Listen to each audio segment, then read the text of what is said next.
and things are being thrown. There's no room for this in the sport. I feel like he a solid fighter. He getting better, but like I said, he ranked maybe I'm #1 for sure, and he could be right under. The boxing world is absolutely on fire right now after what just went down at the Jaron Ennis vs Zanderas press conference at the Barclays Center in Brooklyn. Nobody saw this coming. Terence Crawford himself showed up unannounced, completely interrupting the entire event before shoving Jaron Ennis in one of the most shocking moments of 2026. This is not a drill, and it is not an exaggeration. Multiple eyewitnesses who were present at the April 8th press conference have confirmed that the retired pound-for-pound king Terence Crawford walked into that press conference specifically to support Zanderas and ended up getting into a physical confrontation with Jaron Ennis, leaving security scrambling to separate them. I don't particularly care for what Crawford says for the most part, but do you kind of feel like some of his critiques to you are I don't know, maybe hate a little bit? I know online he recently said that Fendora's the best guy at 154. He said Fendora would beat you. What do you like your thoughts on that? I don't pay that no mind though. That stuff be bothering me, but like I said, I'm the best at 154. According to sources who were inside the Barclays Center, Crawford didn't just casually attend as a spectator. He allegedly came because he has been secretly training Zanderas behind the scenes, helping the young Puerto Rican champion prepare for the biggest fight of his life against the most avoided man in boxing. The entire situation escalated so quickly that even Eddie Hearn and top-ranked President Todd Dow were caught completely off guard.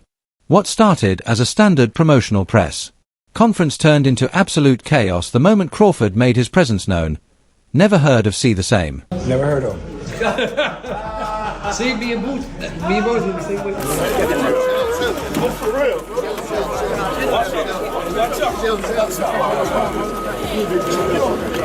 Insiders claim that Crawford has been working with Zas in private training sessions for weeks, now sharing the secrets and strategies that made him one of the greatest fighters of this generation, and his appearance at the press conference was meant to send a clear message to Ennis that is backing the wrong horse in this fight. And that's a tough fight, especially for Xander at this point in his career, but it shows his heart and his confidence, that he has in himself, and he's ready to go make history for his country, and he's going to do real well in that fight.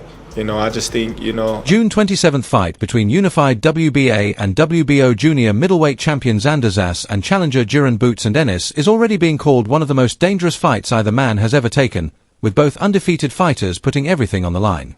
Zas, at just 23 years old, became the youngest unified champion in boxing when he defeated Abbas Barao via split decision in Puerto Rico earlier this year, and the kid has been on an absolute tear through the 154-pound division. Meanwhile, Jaron Ennis has been terrorizing opponents for years with his devastating power and slick boxing skills, stopping 31 of his 35 opponents and carrying a reputation as the boogeyman that nobody wants to fight. Eddie Hearn himself admitted during the press conference that if he represented Zanderas, there is absolutely no way he would have let him take this fight because of how dangerous Boots Ennis is. But this feels like Mayweather-Canelo all over again. This generational great who's going too early.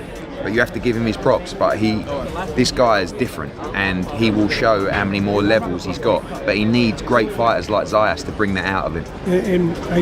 This is where Terence Crawford allegedly enters the picture, because sources close to both camps suggest that Crawford reached out to Zanderas' team shortly after the fight was announced and offered to help prepare the young champion. According to insiders familiar with the training arrangement, Crawford has been flying to Florida, where Zas trains with his coach Jav Centeno, and running specialized sparring sessions focused specifically on how to beat Jaron, and multiple people who claim to have knowledge of these private sessions say that Crawford has been teaching Zas the exact blueprint he would have used if he ever fought Boots himself, breaking down every defensive vulnerability and offensive pattern that Ennis has shown throughout his career. I'm growing, I'm getting better, I'm getting bigger. We keep controlling it. I have a great nutritionist team that work with me. The ones that work with Terence Crawford, Shakur Stevenson, so they know what they're doing. And I believe in them throughout, my whole career. The backstory here is absolutely crucial because Terence Crawford and Jaron Ennis have been linked to a potential super fight for years, with fans constantly calling for the matchup while both were dominating the welterweight division. Just feel that Jaron Ennis against Terence Crawford is the fight. And that can be at 54, it can be at 60.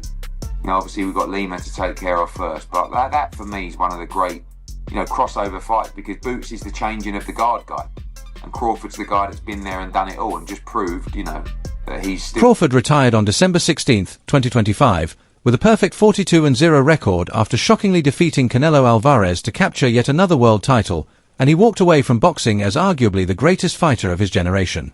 However, many boxing insiders believe that Crawford always viewed Jaron Ennis as unfinished business because they never got to settle who was truly the king of the welterweight division when both were in their prime. I really don't know because Terence is just somebody getting stopped.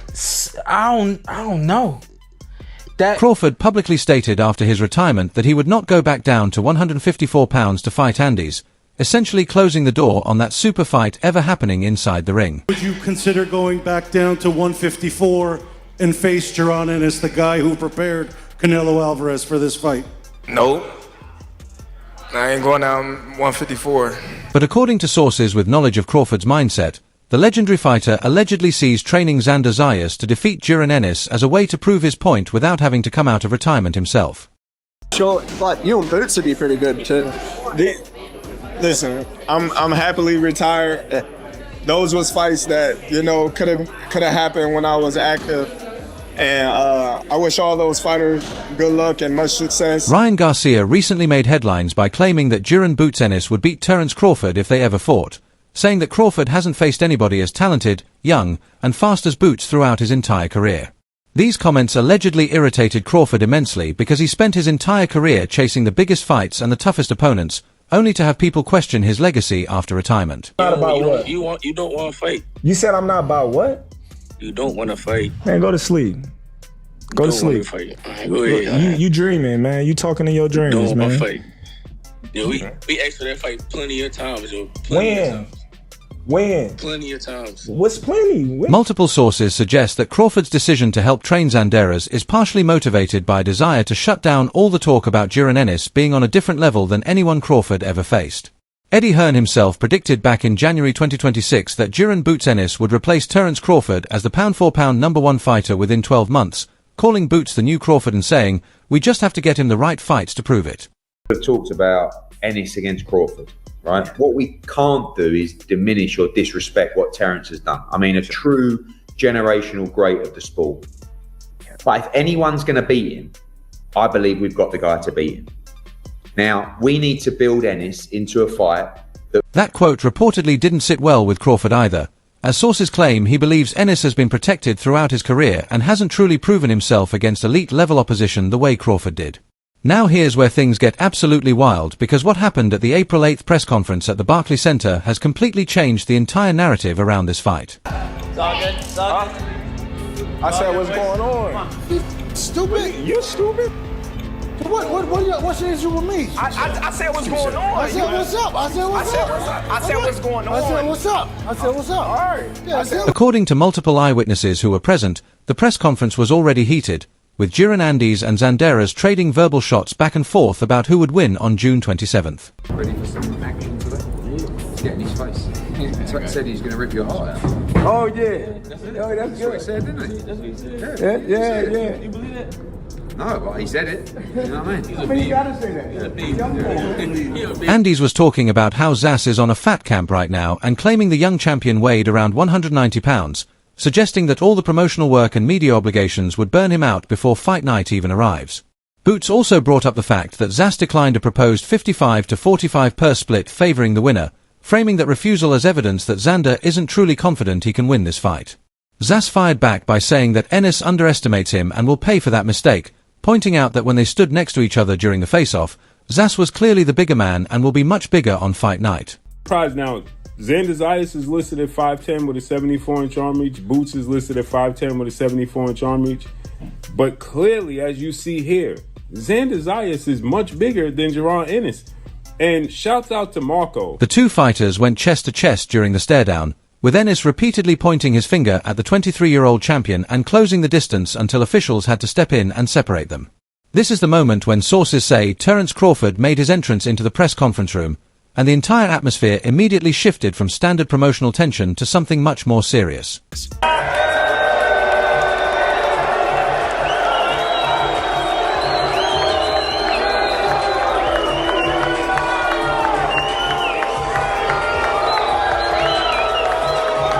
According to insiders who witnessed the incident, Crawford walked straight up to the stage area where Ennis and Zas were still being held apart by security and promotional staff.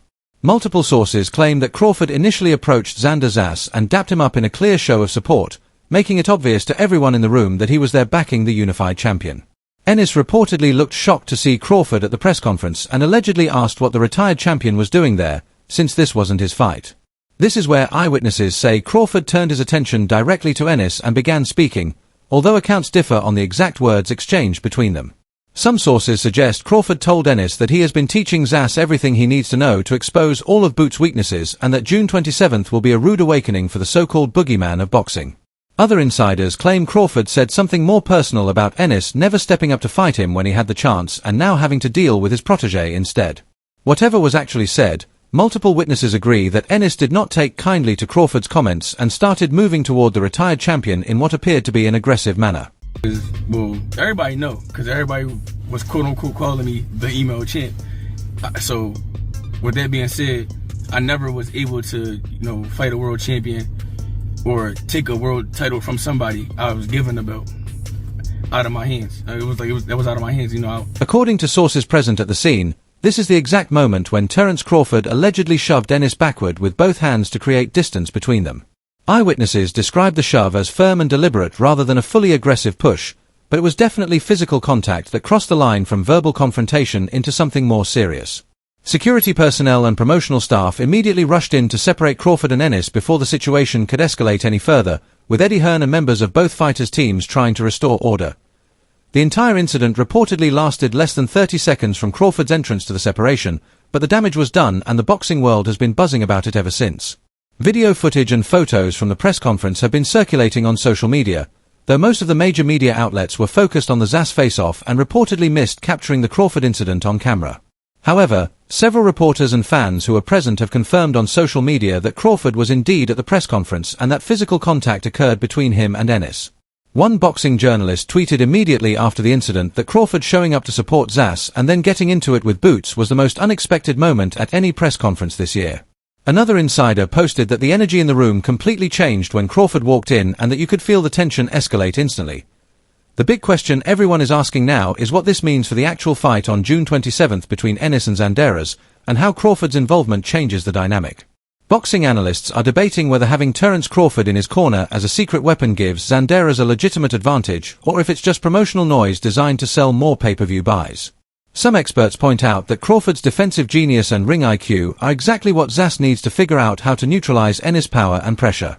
Crawford spent his entire career making elite fighters look ordinary by using superior footwork, timing, and shot selection, and if he can transfer even a fraction of that knowledge to Zas, it could be a game changer.